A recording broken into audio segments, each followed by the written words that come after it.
Bonjour à tous, si vous aimez vous informer et savoir ce qui se passe un petit peu partout dans le monde, surtout faire le Congo-ça, hein, je vous invite à faire comme moi et abonnez-vous sur Koulimedia TV, notre chaîne, et likez, partagez les vidéos et surtout restez connectés. Et la publication par l'Inspection générale des finances des conclusions de quelques missions phares menées il y a 3 mois.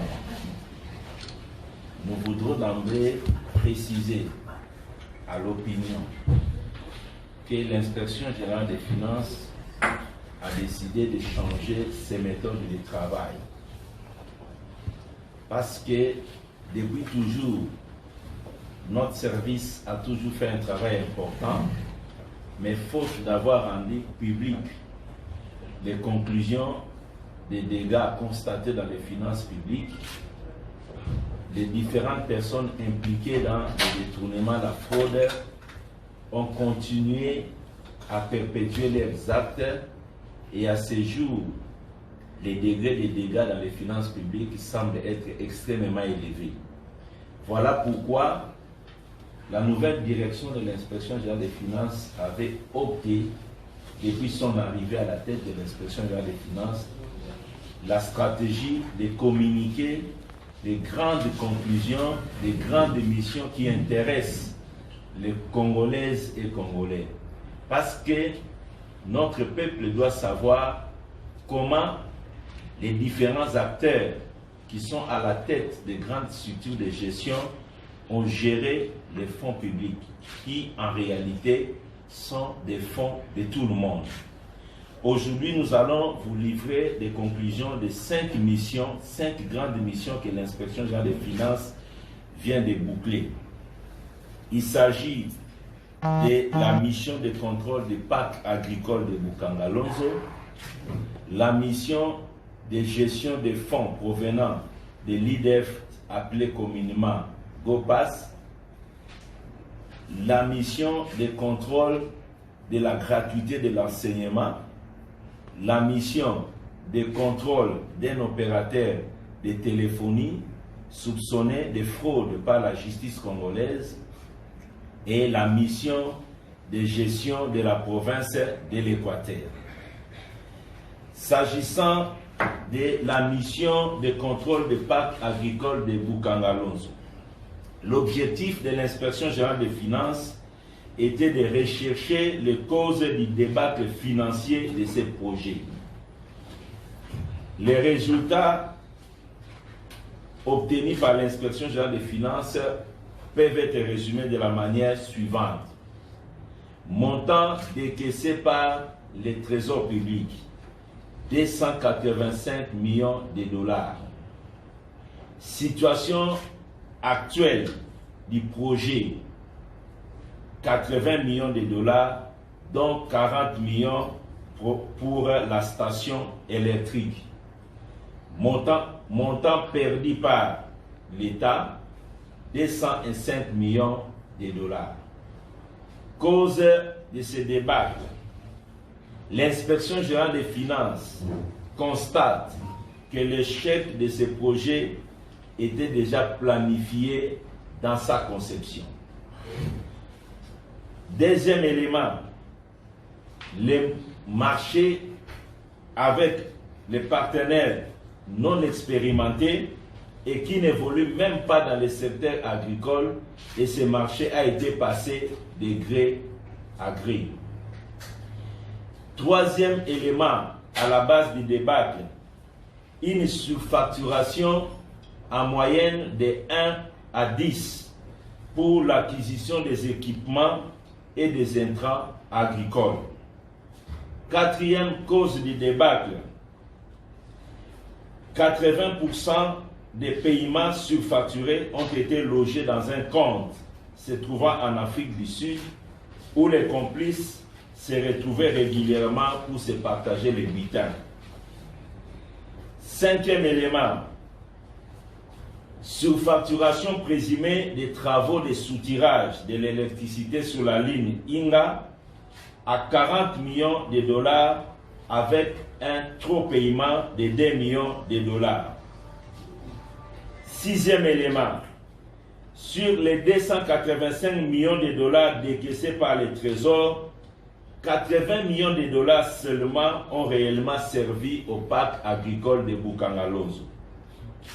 Septième élément, abandon total du parc par tous les gestionnaires après s'être servi sur les fonds issus de la surfacturation.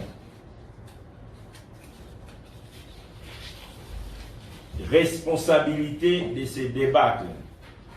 6 personnes ont été identifiées, dont 2 sont couvertes par des immunités parlementaires, un expatrié, un Congolais en fuite à l'étranger et un autre Congolais encore sur le sol national. Deuxième mission, contrôle de la paie des enseignants par Secopé. L'objectif de l'inspection générale des finances était de vérifier l'apparition subite de nouvelles unités dans la paie avec le déclenchement de la gratuité. Examiner également la situation de mise à disposition des fonds au profit du ministère de l'enseignement supérieur et enseignement primaire, secondaire et technique. Résultat, existence de faux arrêtés antidatés de recrutement des agents et de création des écoles. Explosion du personnel non enseignant au détriment du personnel enseignant, pourtant principal destinataire de la gratuité de l'enseignement. Prise en charge à la paie de nouvelles unités au détriment des anciennes unités non payées. Paiement au titre de la paie des enseignants des montants supérieurs au montant liquidé, c'est-à-dire paiement supérieur au montant réel. Détournement présumé de près de 62 milliards de francs congolais. Enfin, utilisation de fausses factures pour détourner les fonds mis à la disposition par l'État congolais. Responsabilité, 5 autres responsables du ministère de l'enseignement primaire, secondaire et technique et quelques agents de la direction de la paie et de la direction du Trésor et de l'ordonnancement du ministère des Finances. Mission de contrôle de GOPAS. L'objectif de l'inspection générale des finances était de s'assurer de l'enregistrement de l'exhaustivité des recettes collectées et de vérifier les affectations conformes à l'objectif de GOPAS. Résultat, de 2015 à fin 2019, notre période de contrôle, montant collecté 124 millions de dollars, dont 118 millions de dollars seulement comptabilisés, soit 6 millions de dollars non retracés dans les comptes. 90% des recettes affectées aux infrastructures aéroportuaires et 10% de ces recettes ont été affectées à des dépenses non concernées. Détournement présumé de 2 millions de dollars par des paiements des intérêts à un opérateur économique non justifié. L'affectation des ressources de GOPAS à des aéroports non rentables. Sur 87 millions de dollars de marchés passés sur les recettes GOPAS, 43 millions de dollars sont destinés à l'aéroport de Kalemi, 20 millions de dollars à l'aéroport de Kinshasa, 8 millions de dollars pour l'aéroport de Bamboka à Kisangani, 3 millions de dollars pour l'aéroport de Kindu, 2 millions de dollars pour l'aéroport de Goma et 1 million de dollars pour l'aéroport de la Loano à Lubumbashi. Responsabilité, une personne identifiée. Mission sur la dénonciation des fraudes fiscales commises par un opérateur de téléphonie. L'objectif de l'inspection générale des finances dans cette mission était d'éclairer la justice sur la responsabilité des agents de l'administration dans la couverture des fraudes commises par un opérateur de téléphonie cellulaire. Résultat, existence d'un redressement au profit de l'État d'un montant élevé, mais qui par la suite, sans raison valable, a été revu à la baisse, faisant perdre à l'État congolais près de 20 millions de dollars. Absence de sanctions à l'endroit des vérificateurs n'ayant pas conclu des missions importantes leur confiées auprès des opérateurs de téléphonie cellulaire. Les manques à gagner, pas estimés, certifiés par l'inspection générale des finances, se chiffrent à 20 millions de dollars dans ces dossiers. Responsabilité, 8 fonctionnaires de l'État ont été identifiés. Enfin, mission de contrôle de gestion de la province de l'Équateur. L'objectif de l'inspection générale des finances était de s'assurer de la comptabilisation des mises à disposition des fonds effectués par le gouvernement central au profit de la province de l'Équateur et vérifier la gestion du patrimoine de la province. Résultat obtenu par l'inspection générale des finances, non-comptabilisation des sommes décaissées par le gouvernement central au profit de la province de l'Équateur de l'ordre de 2 milliards 500 millions de francs congolais, dont la moitié n'a même pas trouvé de justification jusqu'à ce jour. Et enfin, bradage de quelques éléments du patrimoine de la province. Voilà, mesdames et messieurs, les conclusions des 5 missions importantes que l'inspection générale des finances vient de boucler après 3 mois d'investigation par les inspecteurs généraux des finances auprès des différentes structures contrôlées. Je vous remercie. Merci bien. Après cette présentation, nous allons permettre les amis de la presse de poser quelques questions, même les questions qui détaillent l'actualité.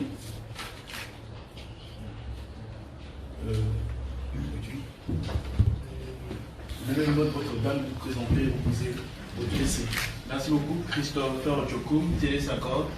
Alors pour moi, d'août dernier, l'IGF saisissait la justice pour des enquêtes sur la gestion des fonds alloués à la riposte contre la Covid-19.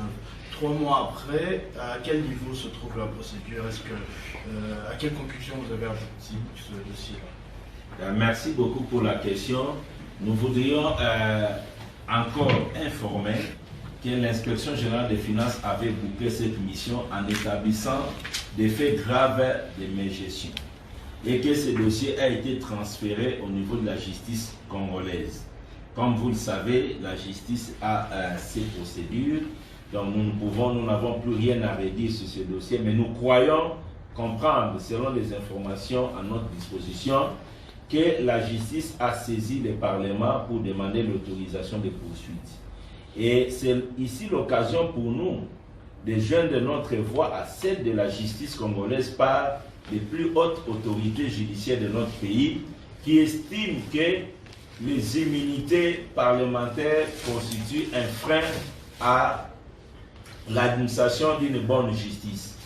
Nous constatons de plus en plus dans nos missions de contrôle que les prédateurs, les fossoyeurs de nos finances publiques, lorsqu'ils ont accompli leur forfait, ils finissent avec les fonds ainsi détournés s'acheter les voix des Congolaises et des Congolais et pour se retrouver au Parlement et ainsi se mettre à l'abri des poursuites.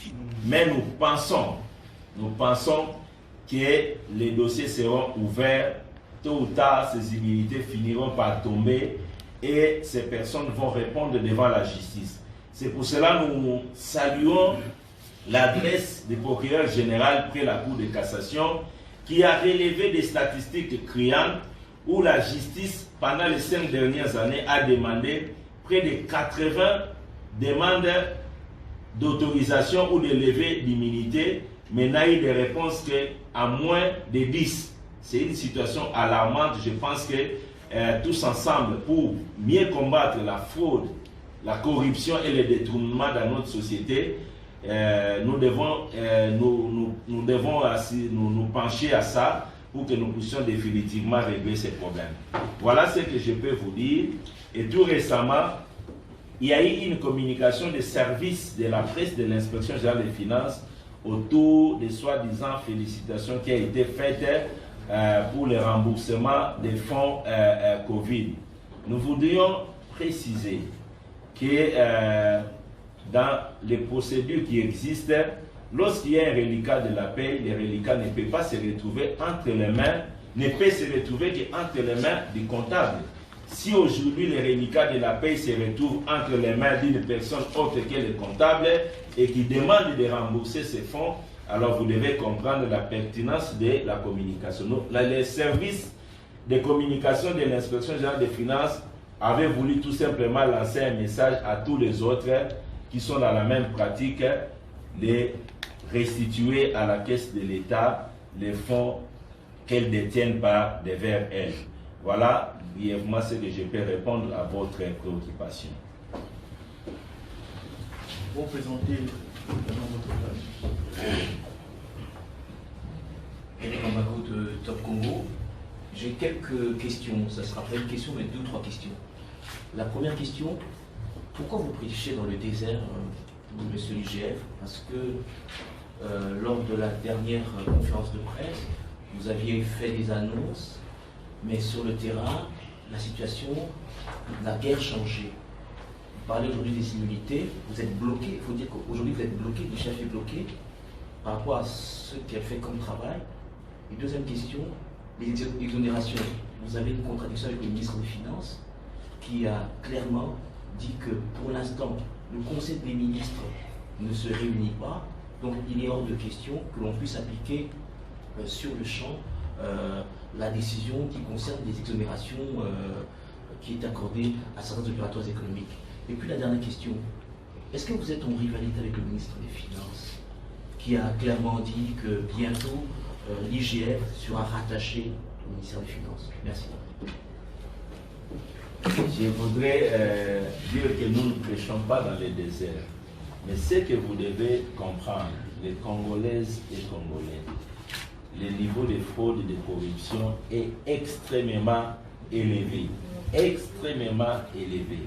Je peux même vous dire, de mon point de vue, sur 98% des marchés publics passés dans notre pays, 98% dont je voulais dire, font l'objet de faits de corruption. La corruption a atteint des niveaux extrêmement élevés. Et vous comprenez que la lutte contre la fraude et la corruption ne sera pas facile. Chaque jour, nous vivons ça dans notre chair, dans notre corps, dans notre âme. Et nous sommes toujours en danger vis-à-vis des prédateurs de nos finances publiques. Mais, heureusement pour l'Inspection générale des finances, nous bénéficions d'un grand appui de la part de son Excellence, Monsieur le Président de la République, chef de l'État. Je pense que n'eût été cet appui, l'Inspection générale des finances aurait déjà jeté l'éponge. Parce que la PEG, c'est-à-dire la bande constituée de fossoyeurs, elle n'est pas facile à combattre. Et nous savons qu'elle ne va pas désarmer facilement. Parce que la fraude et la corruption est devenue une seconde nature pour beaucoup. beaucoup de nos compatriotes. Nous ne prêchons pas dans le désert. Si nous disons qu'il y a les immunités, cela ne signifie pas que tout est terminé. Les immunités vont un jour se terminer. La justice fait son travail. La justice ouvre les dossiers. Et nous continuons à vous dire, c'est pour cela que je vous dis toujours la réprobation sociale. C'est pour cela qu'on vous informe. Quand vous allez voir ces gens, quand vous allez les voir, que vous sachiez que ce sont eux les responsables de la situation malheureuse que toute la population est en train de vivre aujourd'hui. C'est déjà une sanction. Mais la justice ne baisse pas les bras. La justice s'active. Notre justice est devenue indépendante. Nous sentons dans notre relation avec la justice cette indépendance et cette détermination à réprimer la fraude et la corruption. Nous en appelons seulement à l'autorité de renforcer notre justice avec des moyens. C'est-à-dire quels moyens? Les moyens financiers. Il faut que nos magistrats soient très très bien payés. Il faut qu'ils travaillent dans les meilleures conditions. Et je pense que ce sont des femmes et des hommes qui sont capables et qui sont déterminés à relever les défis. Et tous ensemble, si nous sommes déterminés à combattre la fraude et la corruption, nous finirons par être vainqueurs. Mais cette lutte sera longue, alors longue. Nous devons être suffisamment armés, moralement, physiquement, pour affronter ces défis. Vous devez vous investir tous, les Congolaises et les Congolais, tout simplement parce que la misère est proportionnelle à la fraude, à la corruption que vit une collectivité. Plus il y a la fraude, la corruption, les détournements, plus la situation de tous, la situation sociale va se détériorer. Aujourd'hui, nous devons considérer cette lutte contre la fraude, la corruption, les détournements comme un défi de développement. C'est un défi de développement. Lorsqu'on aura gagné cette lutte, je pense que ce serait le début de développement. Vous avez posé la question sur les exonérations. Je voudrais vous dire, l'inspection générale des finances ne fait pas des exonérations un problème majeur. Nous avions soulevé les problèmes de compensation des exonérations. Nous sommes fiers aujourd'hui quand son Excellence, Monsieur le Premier ministre, a déposé au Parlement le projet de la loi des finances 2021. Il y a 13 mesures d'accompagnement de la loi des finances 2021. Je vous invite à les lire. La première mesure, c'est la suppression des compensations. Ça, c'est un combat que l'inspection générale des finances avait commencé. Nous sommes fiers de lire ça. Deuxième mesure, allez encore les lire. Ça porte sur les exonérations. Donc, ce que nous avions dit, nous sommes fiers aujourd'hui de voir que son Excellence, Monsieur le Premier ministre, son Excellence, Monsieur le Vice-Premier ministre, ministre du Budget, qui défend, qui parle du budget au Parlement, ils ont repris ces mesures parmi les mesures phares pour accompagner les budgets 2021. Nous ne faisons pas de ça un problème de l'inspection générale des finances. C'est un problème des Congolais, dans la mesure où ces exonérations entravent la mobilisation accrue des recettes. Nos relations avec les ministères des Finances, nous estimons que ce sont des très bonnes relations. Des très très bonnes relations, parce que les ministres des Finances, pour la plupart d'entre nous, on se connaît bien avant les fonctions. Donc, nous estimons que nous l'accompagnons dans l'accomplissement de ses missions. Celui qui a besoin de recettes pour faire face aux problèmes des dépenses, c'est lui. Il est confronté à ces problèmes. Et nous, nous sommes là pour l'accompagner. Nous ne pouvons pas être en contradiction. En ce qui concerne les retours de l'inspection générale des finances au ministère des Finances, moi je pense, nous avions commencé au ministère des Finances, à un moment on nous a ramenés à la présidence. Donc, ce n'est pas une question aussi que nous trouvons de grande importance. Si les décideurs aujourd'hui, les chefs de l'État, estiment qu'il doit retourner l'inspection générale des finances au ministère des Finances, c'est lui. Nous, ce qui nous importe, c'est de faire notre travail. J'en profite pour vous informer qu'il y a moins de 3 semaines, son Excellence, Monsieur le Président de la République, chef de l'État, a signé des ordonnances pour renforcer les compétences de l'inspection générale des finances. Et ces ordonnances, il y a 3 semaines, confirment l'inspection générale des finances au niveau de la présidence. Si un jour nous devons rentrer, c'est avec joie que nous rentrerons au ministère des Finances, mais pour faire le même travail. Alors, le même travail. Voilà ce que je peux vous dire. Nos relations sont bonnes. Merci. Apo, Aidez-moi. je voulais poser une question. Ah, ok. Oui, ça sera peut-être des révisions. Hein. Ah, Non, ok. non. Il n'y a pas de Merci. La dernière. Merci Skijef, Roland Isso, Modière Télévision.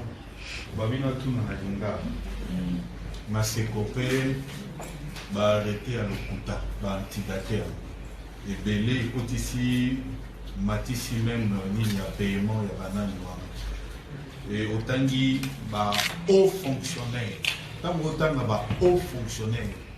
Nga tuni ya ministre bakonga na vice ministre Bolingo pour que tout en posa to yeba soki ya banani ba haut fonctionnaire wana ba ko favoriser moto ko signer ba arrêter wana be la ministre donc tangi ministre déjà ba kangaye o tiena disposition ya justice likamwami bare ali eloko esaka biso penda pasi makasi pe to sepelaka o eningisaki mokili na point de presse à liboso.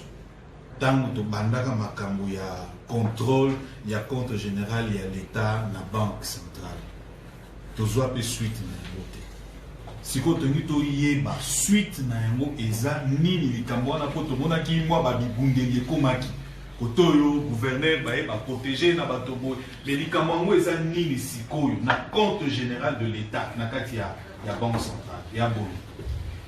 Bon, on a contrôle de la banque centrale. Nalingi boyeba était contrôle de la banque centrale et allait continuer. Yango nanu et komina suka na yango te. Parce que la banque centrale a une opération belé et ba inspecteur généraux bazali nanu mais ba komi na suka. Soki ba komi na suka ba moni o bango ba komona ba kei ko solana ba konzi ya banque centrale ba discuter autour ya o bango ba moni nde tokoki kozwa ba conclusion. Donc pour le moment ezali eloko soki nzambe asungi peut-être au maximum dans un mois tokoyeba kopesa bino suite ya contrôle ou inspection générale des finances azali kosala kino lelo na banque centrale. Na banque centrale tozala na contrôle mibale, tozala na contrôle ya gestion ya banque centrale, puis tozala na mission ya surveillance ya compte ya l'État.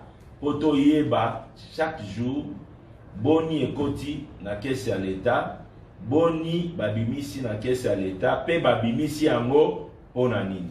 Wana tosala ya kango mikolo nyonso. Donc pour communiquer comme tout ça yango lelo tant aux résultats pour communiquer yango pour boyeba bino pe ba botuna ba mituna ebele banque centrale pour boyeba banque centrale na bino ezali gérer malamu ou ezala ba kokoso ou ezala problème nini to koyebisa bino problème ezali te motuna na liboso ezalaki ya Sekope.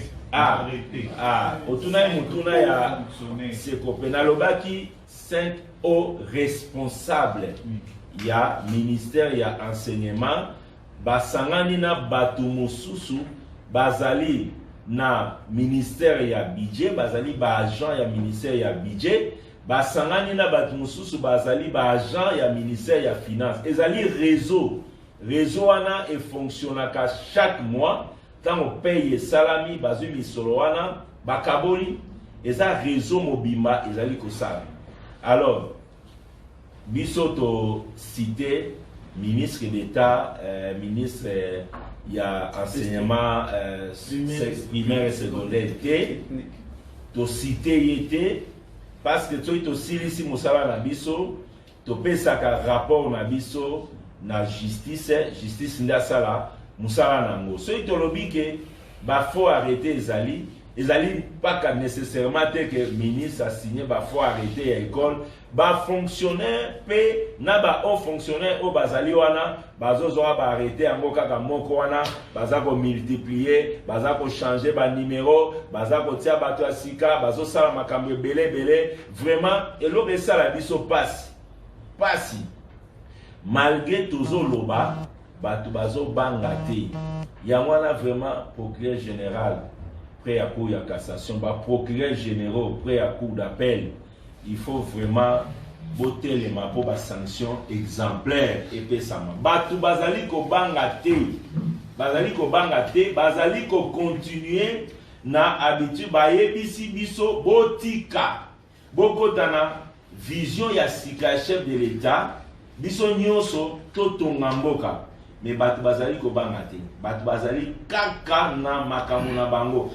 Tozo vivre makambo ebele hein pe bazanga ba courage ba mususu ba yeti awa na bambongo na bango tolingai kosala ba scandalité ba koloba na biso c'est populisme ba ye awa na bambongo na bango ba 200,000 ba 300,000 ba ye awa tozo tala tolobi mais batu oyo ba ko changer te bazali ko comprendre te que mboka esengeli changer alors na nyana loba batu nyonso baza impliqué bayebani pe oyo nyonso na badossier oyo tosi tosengaki na bakonzi ya mboka oyo baza kogere bafrontière basurveille bango babima te tosi tosalaki yango bato nyonso baza impliqué na les 5 dossiers tosi tosengi tokomaki déjà bakobima te